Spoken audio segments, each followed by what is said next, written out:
Habari na karibu kwenye Revealing Revelation, kituo cha unabii wa Biblia ambacho kinaingia moja kwa moja kwenye kiini cha mafumbo ya unabii. Jina langu ni Alan Dubre, na leo tutaingia kwenye fumbo la siku za Nuhu na mahali na wakati ambapo litafanyika halisi, wakati wa dhiki kuu.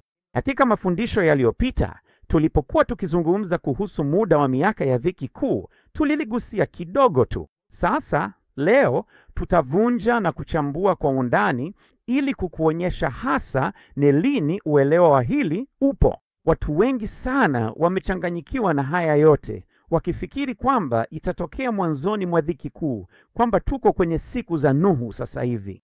Lakini sivyo ilivyo, kwa sababu kumbuka, kadri umeendelea kufuatilia na kukua katika ufunuo wa mafundisho haya ambayo yamewekwa hapa, sasa umeanza kuelewa kwamba Mathayo, Marko, Luka, injili za sinoptiki, mwishowe wa kwanza atakuwa wa mwisho atakuwa wa kwanza.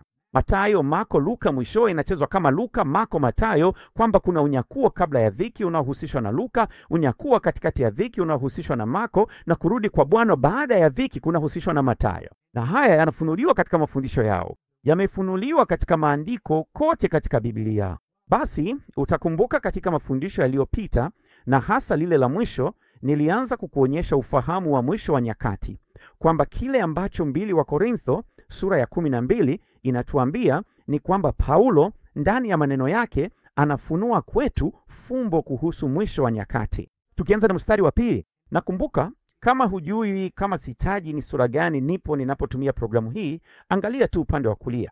Basi katika 2 wa Korintho sura ya 12 utakumbuka kwamba inasema, nilimjua mtu ndani ya Kristo zaidi ya miaka 14 iliyopita. Hii hapo juu ni sehemu kabla ya mpanda farasi mwekundu, ambayo inajumuisha mpanda farasi mweupe, na ni kipindi cha siku 50 kinachoanza na wale walio ndani ya Kristo, waliojazwa na Roho, ambao watachukuliwa kabla ya dhiki hadi mbingu ya tatu.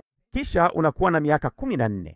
Kuna miaka 7 ya mihuri na miaka 7 ya tarumbeta, na katika mwaka wa 7 wa mihuri kuna unyakuo mkubwa wa umati wa watu katikati ya dhiki, na wataenda paradiso kabla ya Bwana kurudi tena kwa miguu juu ya mlima wa Mizeituni kwao, wakati Paulo anasema, tazama, mara ya 3 ninakuja kwenu, sitawaletea tena mizigo.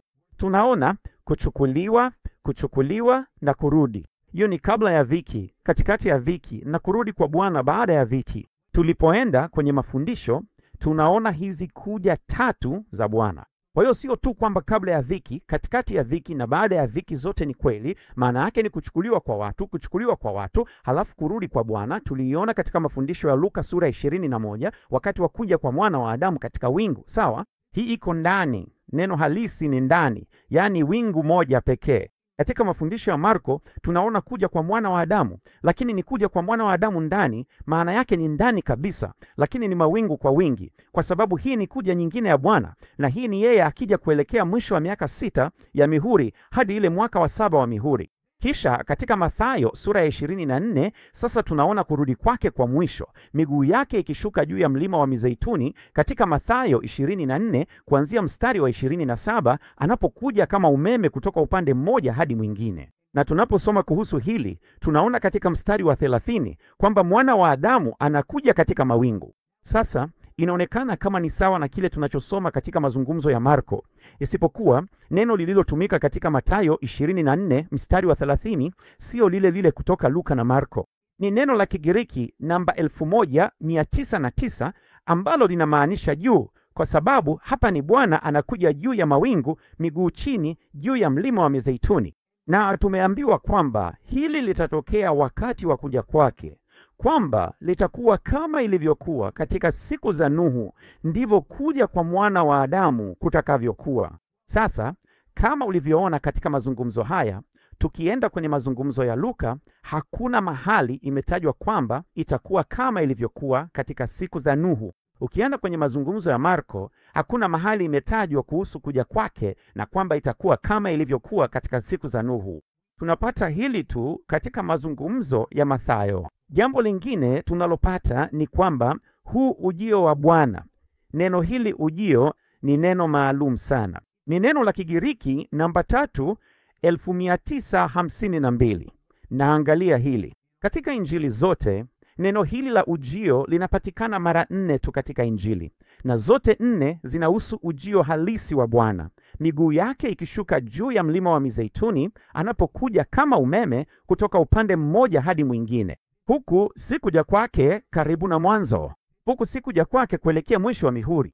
Huku ni kuja kwake wakati atakapoonekana juu ya mawingu kama umeme kutoka mwisho mmoja hadi mwingine, kama vile Zekaria 14 inavyosema katika sura ya 14 ya Zekaria, sura ya mwisho ya Zekaria, katika mstari wa 4, wakati atakapokuja miguu chini juu ya mlima wa Mizeituni. Akija atafanya nini? Naam, utakuwa wakati wa shinikizo la divai. Atawaangamiza maadui zake wote. Kwa hiyo ajapo, kuna kipindi cha wakati ambacho kitakuwa kikitokea ajapo, miguu ikishuka juu ya mlima wa Mizeituni, juu ya mawingu kama umeme kutoka upande mmoja hadi mwisho mwingine. Na tumeambiwa kwamba katika kuja huku, ambako ndiko pia kwenye Mathayo 24 mstari wa 37, kwamba itakuwa siku na saa ambayo hakuna mtu anayejua, na kwamba itakuwa kama ilivyokuwa siku za Nuhu wakati wa kuja kwake.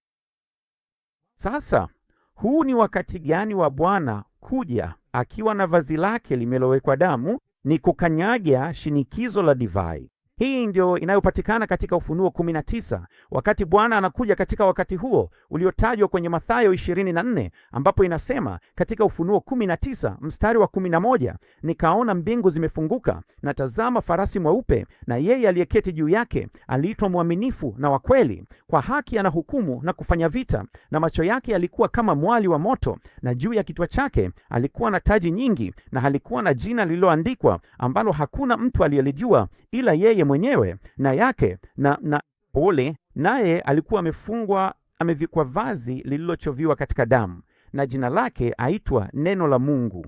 Mstari wa 15, na upanga mkali hutoka kinywani mwake, ili awapige mataifa kwa huo, naye atawachunga kwa fimbo ya chuma. Huyu ndiye Bwana anayerudi mwishoni mwa dhiki. Lakini ni mwisho kamili? Hapana. Kuna siri katika hili. Kanisa limefundisha kwamba itakuwa kama ilivyokuwa katika siku za Nuhu. Nuhu anapokuja kabla ya kisasi kwa ajili ya kabla ya dhiki ya kila mtu. Lakini ukweli katika Ufunuo ni kwamba unapofahamu ni Luka, kisha Marko, halafu Mathayo, unapofahamu kwamba si miaka 7 bali ni kipindi kinachoika juu ambacho ni siku 50 na kisha miaka 14, ndipo unaona ukweli wa kinachotokea katika Injili ya Mathayo, na unatambua kwamba siku za Nuhu haziko mwanzoni, bali ni wakati anapokuja, si mwisho wa miaka 14 bali mwanzoni mwa mwaka wa 14 wa mwisho. Na nitakuthibitishia hilo kwa ufunuo wa kuelewa siku za Nuhu. Unajua kwamba siku na saa asijuaye mtu ni rejeleo halisi la sikukuu ya tarumbeta, Rosh Hashana, inaitwa siku na saa asijuaye mtu.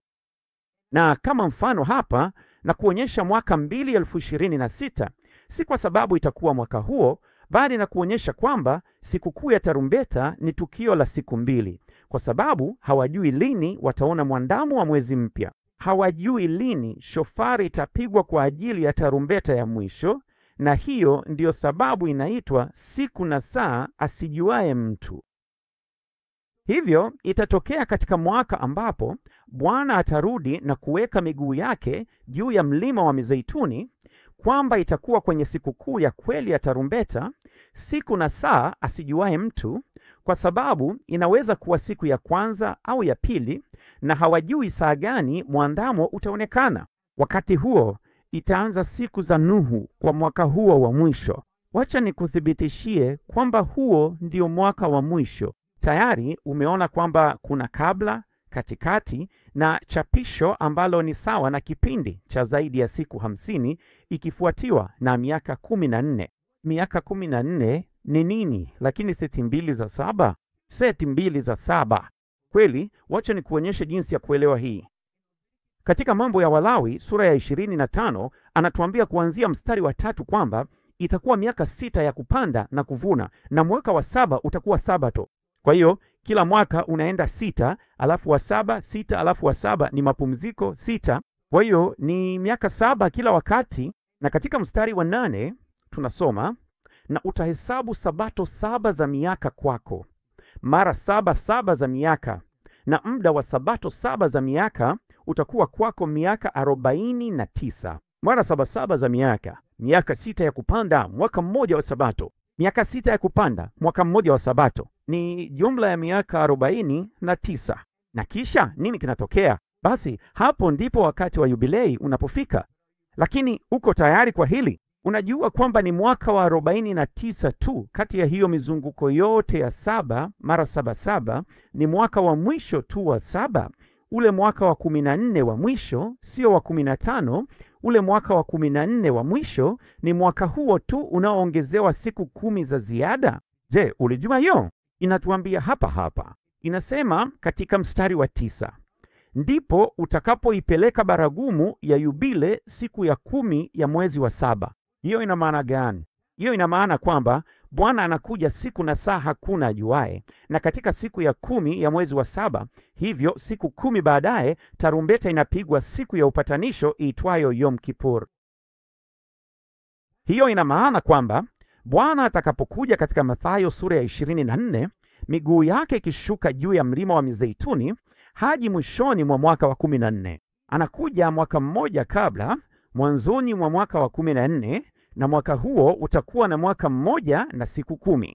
Unajua ninawezaje kuthibitisha hili? Hebu twende kwenye Mwanzo sura ya 7 na 8, tuone ni muda gani siku za Nuhu zilitupatia.